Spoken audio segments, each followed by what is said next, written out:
Hello, we are Team Aura, which stands for Artemis, Ullage, and Refueling Architecture. We are presenting our lunar mission and refueling architecture optimization for Artemis 3 through 5. On behalf of our team, we would like to give a huge thanks to Dr. Kevin Crosby and Mauro Esquivel, who guided us through our project. Artemis is NASA's program to return humans to the moon and establish a sustainable presence. The plan involves two different lunar lander systems. Artemis missions 3 and 4 will use SpaceX Starship Human Lander System, also known as HLS, while Artemis 5 and beyond will utilize Blue Origin's Blue Moon Mark II. These spacecraft are essential for enabling long-term habitation and exploration of the lunar surface.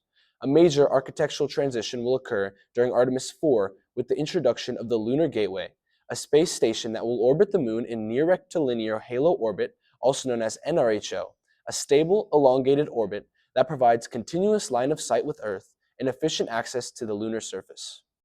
The Starship HLS for Artemis is launched to low Earth orbit, also known as LEO, where tanker starships refuel in orbit. Once fueled, it travels to NRHO to await the crew's arrival on NASA's Orion via SLS.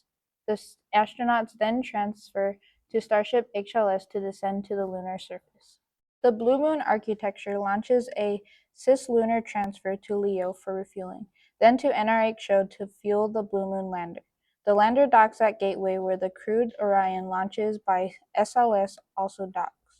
The crew then transfers to Blue Moon and descends to the lunar surface. While the Artemis plan is promising, it is not without challenges. Throughout this project, we explored potential solutions to several key issues within the program. These included the complexities of in-space refueling, the technologies required to manage and transfer propellant, the optimal orbital trajectories for mission efficiency, and the development of reliable abort scenarios to safeguard the crew and spacecraft. The concept of delta V is critical to understanding the first half of our project. Delta V refers to the required change in velocity for a spacecraft to travel from one location to another. Importantly, the delta V needed between 2 points remains constant regardless of the specific characteristics of the spacecraft.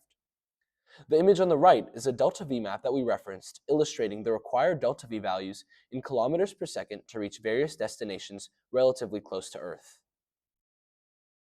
Delta V directly influences the need to refuel, a relationship explained by the Tchaikovsky's rocket equation. This equation determines the required mass ratio of a rocket, with the initial mass divided by the final mass after burning the necessary propellant. In essence, it shows how much propellant must be expended to achieve a given delta V. Because the equation is logarithmic, high delta V missions require exponentially more propellant. Since propellant is very heavy, increasing it raises the rocket's total mass, which in turn makes it even harder to achieve the desired delta V. This then creates a compounding challenge. The need to adapt to this challenge is evident when traveling from Earth to the Moon, as the journey requires a high delta V of approximately 15 kilometers per second. This is where the idea of a propellant depot comes in. In theory, a propellant depot is an orbiting structure designed to fully refuel a docking spacecraft with cryogenic propellants. The primary purpose of such a depot is to enable long-distance travel into deep space while reducing the initial mass a spacecraft must carry at launch.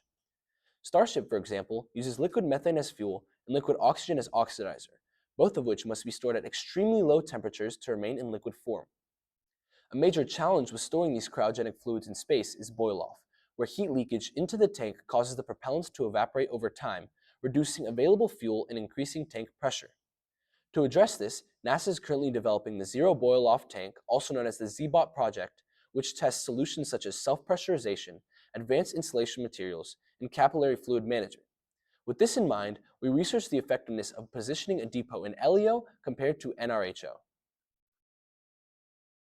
To conclude our depot analysis, we first determined the maximum delta V that a fully fueled Starship could achieve, which is approximately 9,500 meters per second. We excluded Blue Moon from consideration as it is not designed for deep space missions. Our findings showed that refueling in LEO is essential for Starship to reach the Moon, while a depot in NRHO offers significant advantages for missions extending deeper into the solar system. With the available delta V, we found that a Starship refueled in NRHO could reach both the Martian surface and even the dwarf planet Ceres, a target of interest due to its abundance of ice and minerals. While LEO enables easier access and leverages existing infrastructure, NRHO minimizes boil-off and provides a more stable environment for long-duration storage.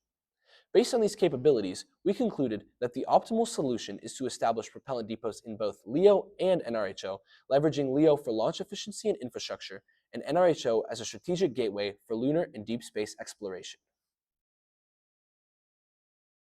So now we get into the main goal of our project.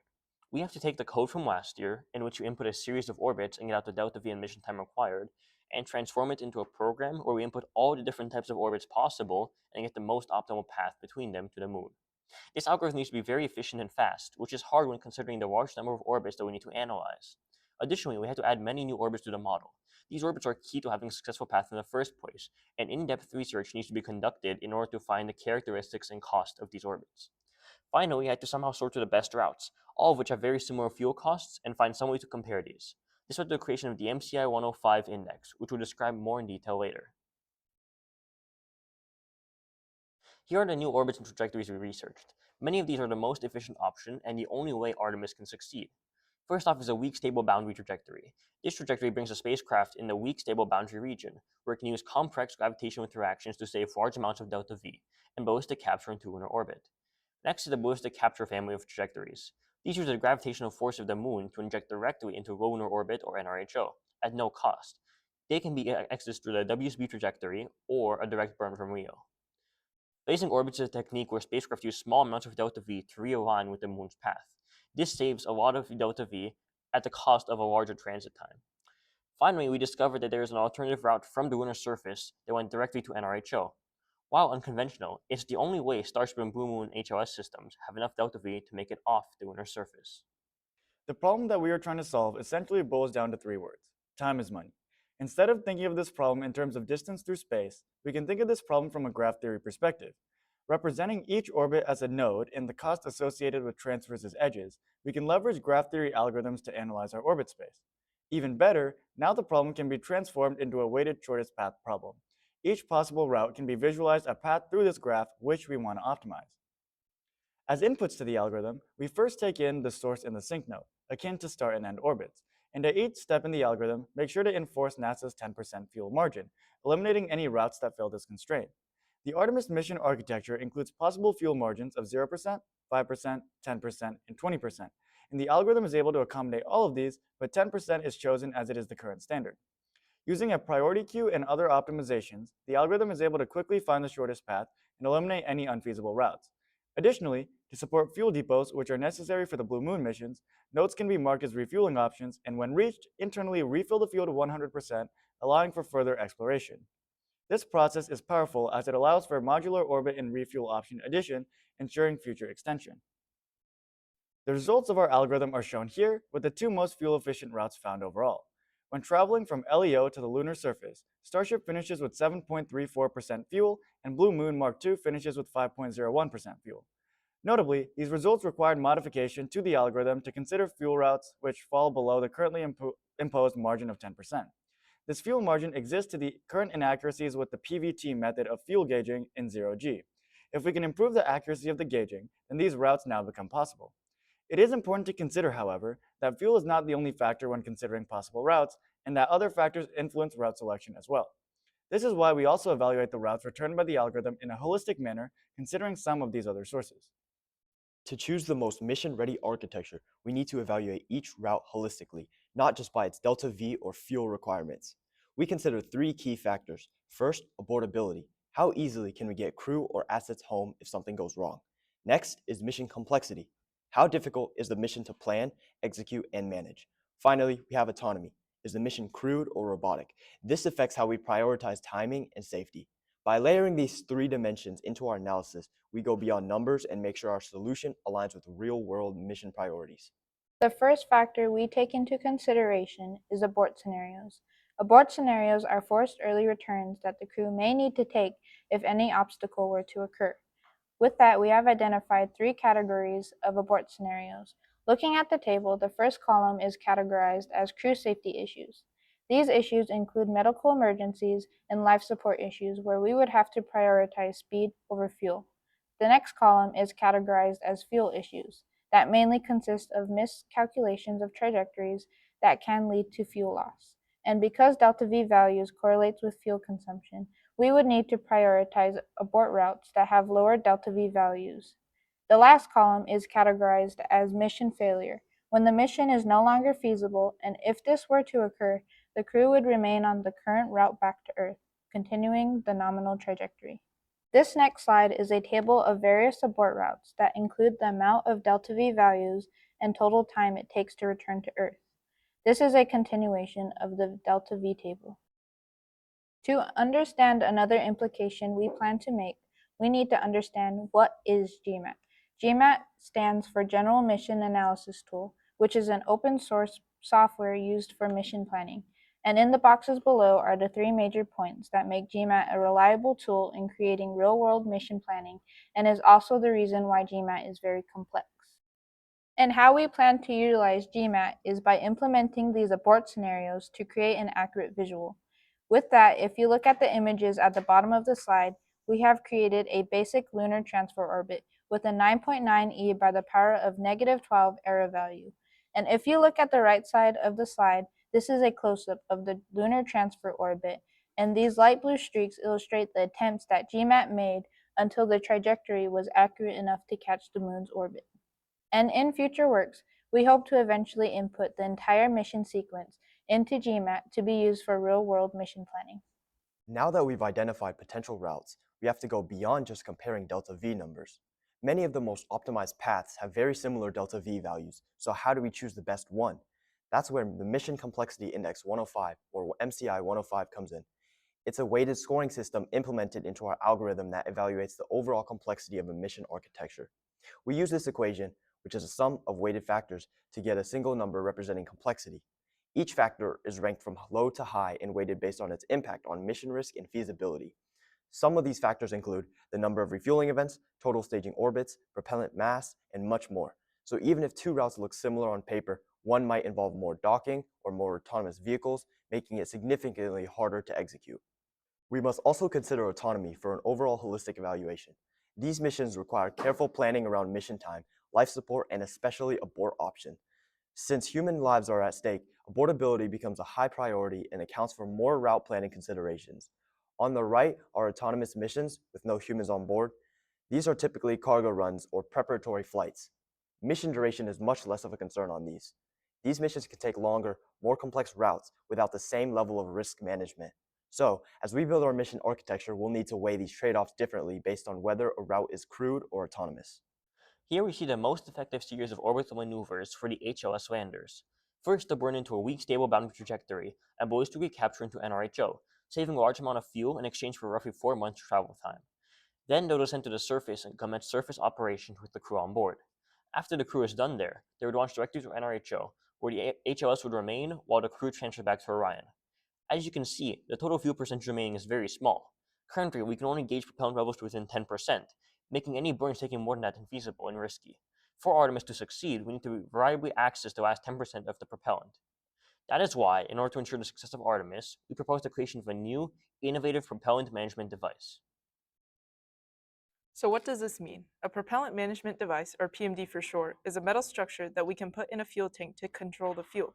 The current NASA-imposed propellant margin of 10% is there because it's very difficult to measure your fuel levels in space. When you're on Earth, liquids and gases separate based on density. Liquids settle at the bottom underneath the gases. However, in space, in microgravity, that separation doesn't happen. The liquids and gases kind of float around with each other, and it makes it very difficult to tell how much fuel you have. By making a better PMD, we are able to more accurately measure our fuel levels and therefore bring our propellant margin down from 10%, making our proposed routes feasible. In addition, along with making our fuel reading less accurate, the lack of liquid and gas separation in space also becomes a real problem when the fuel needs to be sucked out of the tank and combusted. Because the gas and fuel kind of move around wherever they want, there's a high chance that a gas bubble will get sucked in and combusted instead of the fuel. And this causes engine failure. Not good, right? So in addition to making our fuel gauging more accurate, PMDs are also put in fuel tanks to combat and prevent engine failure and ensure that the only thing getting sucked into the combustion chamber is liquid fuel and not gas. Now, how do PMDs do this? Every PMD works on something called capillary forces. What does this mean? Liquids like to hang onto surfaces. That's why on Earth, when it rains, the water sticks to your window instead of just bouncing off. The same thing happens in microgravity. In our fuel tank, the propellant likes to cling to the sides. In fact, you can see this phenomenon pictured in our Z-cube test. We dropped this clear container to simulate microgravity, and as you can see, our liquid adhered to the sides of the container. You'll actually notice that the liquid is crawling inside of the angles we made in the middle. That's because when you have an angle, it makes it easy for the fluid to stick to the sides. So the smaller the angle, the easier it is for your fluid to stick, and the more liquid you'll gather in that space. So keeping this in mind, what a PMD does is it creates a lot of these angles inside the fuel tank to make the fuel stick and not bubble around. The PMDs can also use their angles to guide the liquid fuel to the combustion pipe and use that same liquid to block out any gas from entering. That way, the propellant can combust safely and without any concern that the gas will get in and cause engine failure. Previous PMD designs were innovative but had some limitations. First of all, the hexagonal lattice used has shallow internal angles, which are ineffective for capillary action. In microgravity, liquid doesn't naturally move into the angles of a hexagon. Second, there is no sponge near the outlet, meaning there is no dedicated structure to catch and hold liquid at the drain. Without a capillary reservoir, vapor is ingested during burns. Lastly, without using vanes that actively guide liquid, the tank relies solely on passive liquid free flow, which is unreliable in zero-G. These issues together meant that previous tank designs couldn't ensure gas free flow, especially during transfer phases with little acceleration. In our initial CAD design to redefine PMDs, we accounted for the previous limitations by implementing vanes at the upper and lower zones to minimize sloshing and guide propellant. Additionally, we designed a radial control sponge to catch liquid during acceleration and coasting phases. The biggest change was going from a honeycomb hexagon pattern to a tessellated triangle lattice. We experimented with utilizing the acute angles of equilateral triangles to allow for more capillary action. However, we failed to account for the sheer amount of volume it would take up. More space taken up means less total fuel capacity. To resolve this issue, we went back to the drawing board and changed the midsection from the tessellated triangles to our new design, varied angle vanes. Although the tessellated triangle lattice excels in holding the propellant in place, it doesn't actually guide the propellant to the fuel intake. As a result, the propellant gets stuck in the triangles and can't actually be used. To address this problem, our varied angle vane, or VAV, design uses changing angles to guide the propellant towards the fuel intake. As I said previously, propellant in space is attracted to small angles. Following this logic, when fluid in microgravity is given the opportunity to move to a smaller angle, it will move.